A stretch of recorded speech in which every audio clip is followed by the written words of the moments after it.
Hello, this is Julian with Coffee Reviews, and today we will be discussing the Mario Alarcon Natural Processed Guatemala Gesha from Sweet Bloom. And there's the bag right there. And let me get my little fan rant out of the way. So, as you can imagine, this is the best sounding coffee for me the entire year. A natural processed Guatemala Gesha from Sweet Bloom. I don't know if you could put any more words together that would make anything sound better than that.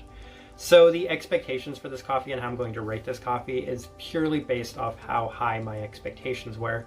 And the only thing that I really want to compare this to is the wash processed Panama Gesha from last year that was also a volcanic coffee done by Sweet Bloom.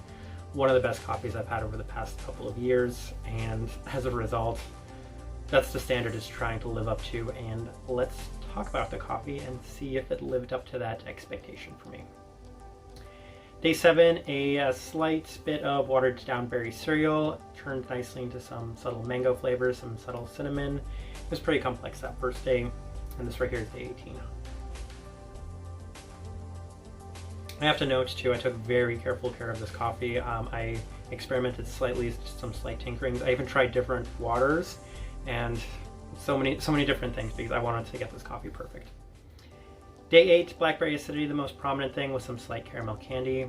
Day 9, high Blackberry Acidity, smooth caramel finish. I'm going to kind of run through the days given that I have so many notes. Day 10, slight Blackberry Acidity, tapering off slightly with some nice fruit finishes. Day 11 was the best day to that point. Blackberry was more prominent and less acidic. Nothing overly notable at that point. Day 12, again, more blackberry, and I was getting a slight bit of watermelon, which was very nice. Day 13, blackberry acidity, slight blackberry acidity, and subtle fruit flavors in the background again. Day 14, coffee got amazing again. Berry cereal more pronounced with some nice tropical fruits lingering in the back. Day 15, got better again.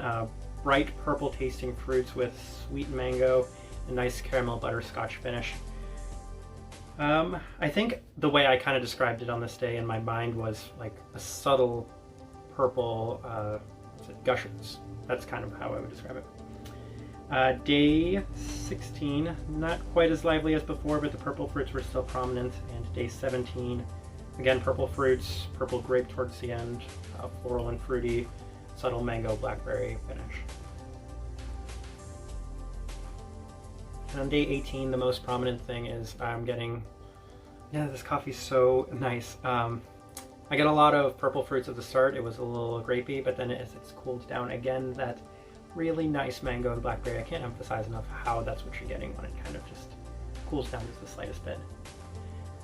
Two things I want to know before I just pull up the tasting wheel about this coffee. There are two really important factors about this coffee. Give it a little bit of time. I think it was day 14 is when I really started enjoying this coffee so much. Like day 11 was good, but day 14 was best, and it's been getting better. I'm sad I'm out of this coffee now. The second thing I want to note is let it cool down a bit, because the more you let it cool down, the more these flavors become more pronounced and impressive. Right now, let me go ahead and pull up the tasting wheel, and the things we'll note: sweetness, of course, pretty high. It's a Sweet Bloom coffee. Florality pretty high. Berry fruit, stone fruit pretty high. I think on a different day, the caramels ranked a lot higher. The day I made this tasting wheel, I wasn't getting too much caramel. Decent cleanliness, not the most body, and it's pretty much the most important things to note on this coffee. So the big question, I think, did it live up to the hype? Was it everything I had hoped it would be? And the answer is no, but. My expectations were on a grading like 1 to 100 scale. I was expecting it to be a 98 or higher. Like, my expectations were through the roof. I would say it maybe hit like a 96 or a 97. So that's not to say that this coffee isn't one of the best coffees I've had the entire year. It probably does rank top 3 in one of the best coffees I've had the entire year. But given that it was up against a Panama that I would probably rank as maybe a 100 out of 100 last year, it didn't quite live up to that expectation for me, but still was one of the most impressive coffees I've ever had. And when I say who I would suggest this coffee to, I have to restrain myself from saying everybody. This coffee was 12 ounces for $30 from Sweet Bloom. that's a steal. That's going to be the best steal you're going to find the entire year for pretty much any coffee roaster in the entire world. So of course I would say, treat yourself. Spend $30, buy this bag of coffee. But to be a little bit more fair, I will say natural lovers, Guatemala lovers, sweet bloom lovers, obviously this is an absolute must. I think the only person I wouldn't recommend this to is somebody that might have a little bit of difficulty, I guess, picking out more subtle things, you know, appreciating the, I guess, over-the-top geishas, the way that they can be a little lighter bodied with these kind of more subtle flavors to them. I still think it's something that everybody should want to experience at the very least and kind of form your own opinion on this. That's kind of the way I want to leave it. If you have tried this coffee, then please let me know what you thought. Was it also one of your favorites? Because I can't rave enough about this coffee. If you're enjoying the content, give this video a like, subscribe if you're not already subscribed.